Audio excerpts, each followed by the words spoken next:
Hey viewers, welcome back to the channel. Well, you can see we haven't made any videos in a while. It's because I've been busy doing some other stuff. Winter kind of kicks in and changes gears. Got to get house projects done, things like that. But anyways, here's what we've been up to is cleaning up the workbench. That's a good start. We got some new projects we're going to be working on, some new things we're going to be talking about. So we got drag racing fixing to start kicking up probably end of February, beginning of March here locally, and we're going to start working on those cars. It's been raining and really bad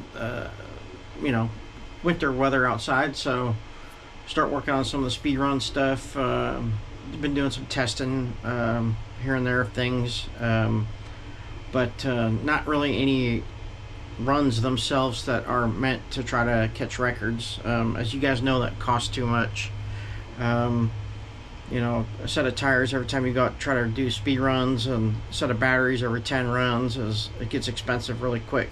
So we haven't been doing a lot of that anymore. I'm a retired veteran, so there's piggy bank has shrunk a little bit, but still thanks to our sponsors like Castle, and that help us out with the speed run stuff, and R1 Works that helps us out with all the drag stuff, and BSR for the tires on the speed run stuff.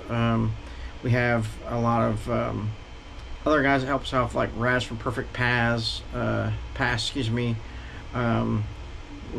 some other companies that kind of help us here and there, like Scorched. They give us a little bit of a discount every now and then, but those companies do appreciate a lot. And Get Stuck, they help us out.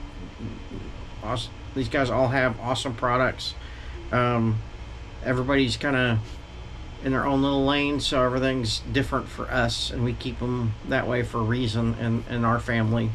But anyways, let me show you one of the things I just got to show you something I wanted since I was a kid, but really never got one, but I got one now.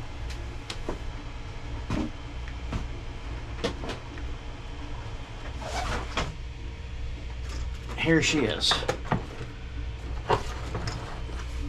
The Kyosho Blizzard. I know.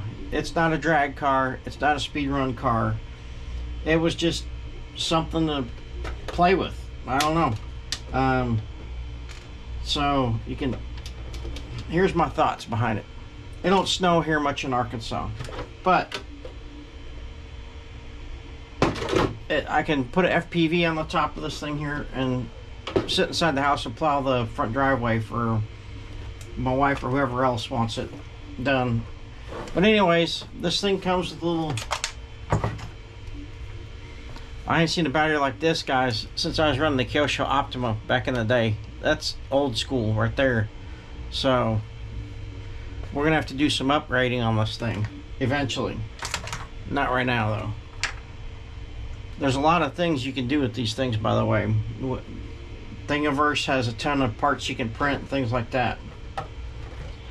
But anyways, for now, we just got the sucker in, so we're gonna play around with it, see what we got. See if I can figure out where the holes are at here to put the body pins back in, because I cannot see color very well. First of all, I'm colorblind, and second of all, I'm going blind because my age. Turned 50 years old now, so. Anyways, comes with the little radio.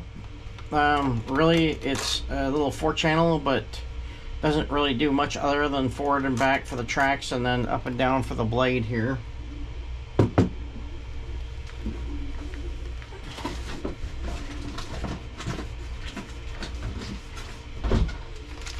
Comes with a little USB charger for the battery pack to charge it, which honestly I really don't feel like changing the plugs on it, so not right now at least. So we're going to actually use this, charge up the battery for the first time, and see what we end up with.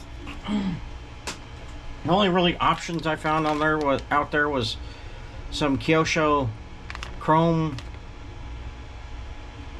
whatever you call them, drive wheels, and I found this hot racing front support that goes up here. So those are the two things that I'm going to work on, well, put on eventually. Now we're just going to get the battery out. Show you guys a little bit better view of the inside. There's not much there. It's pretty small motors, and I think there's some people that are converting these to put bigger motors in them, and that way they're not necessarily faster, they're just have more torque to them.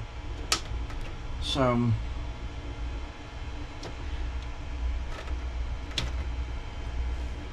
yeah, not a whole lot there. Not a lot to say about it, other than it's kind of cool. Do we get enough snow here in Arkansas to mess with it? Not really. But I'm hoping we get some where I get to at least play with it and try it out. Otherwise it'll just sit on the shelf like everything else around here half of the year. But we're going to plug this battery in, let her charge up, see if any of this works. So she's plugged in via USB. See if any, I don't really know how this thing is supposed to work. Is there supposed to be a light on it or what? Anybody know? Let me know. Okay. Other than that, you guys can see I have R1 up here on the tablet. They got a lot of new products coming out. So we're going to be checking that out here in a minute, see what we can get on order for the good old race season coming up.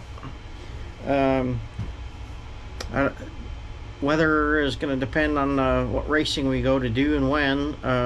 We'll definitely be doing some dirt track racing.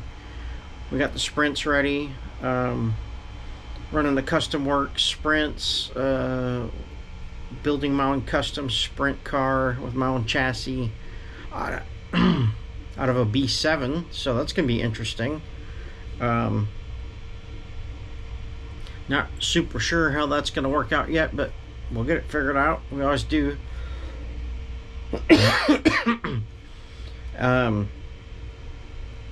And maybe get some boat work done this year. Been trying for a couple years, so we'll see how that works out. It just depends on how much time we have between drag racing, dirt racing, and everything else. So that's kind of a quick rundown, at least, of what I plan on doing. Hopefully, plans change constantly in my world. So, but anyways, last but not least, I forgot to mention this. You can get metal tracks for this unit, and you can buy print little extensions on that go on these paddles here. There's a ton of stuff on Thingiverse that you can download. A bigger plow here, which this plow probably doesn't do real good because it's kind of straight on. But and I've even seen somebody put a snowblower attachment it's like 15 pounds of snowblower stuff on the front of this, which is crazy. And he built a little box on the back to house batteries and everything. This thing is pretty nose heavy as it is, so if you put anything else on the front of it, it's probably going to need some batteries or weight in the back to counterbalance that. But it does have a little suspension. There's not much in here. There's little springs in there and stuff, but people really say you don't really need that or want it really, so I don't know. We'll see. It's chain driven. There's little chains in here that drive each sprocket on each side, here and here. And it's pretty much, I think we paid $2.99 for this thing retail, and I'd say it probably looks like there's maybe cost them $20 to make it. Feels like a Tyco toy, to be honest with you. We could definitely use little upgrades in certain areas little redesign in my opinion. This is the Blizzard 2.0. I think they used to make these in Nitro way back when. I don't know, but I can't imagine trying to mess with the Nitro Blizzard. But anyways, I think the little light up here works and stuff when it's on. Not 100% certain about that. I think you gotta plug it in, or there's a kit you can buy for that, I'm sure. This looks like should work, but I don't know. But anyways, enough about the Blizzard for today. Appreciate you guys and gals watching, and next video we'll put out will be more interesting. Thanks for watching.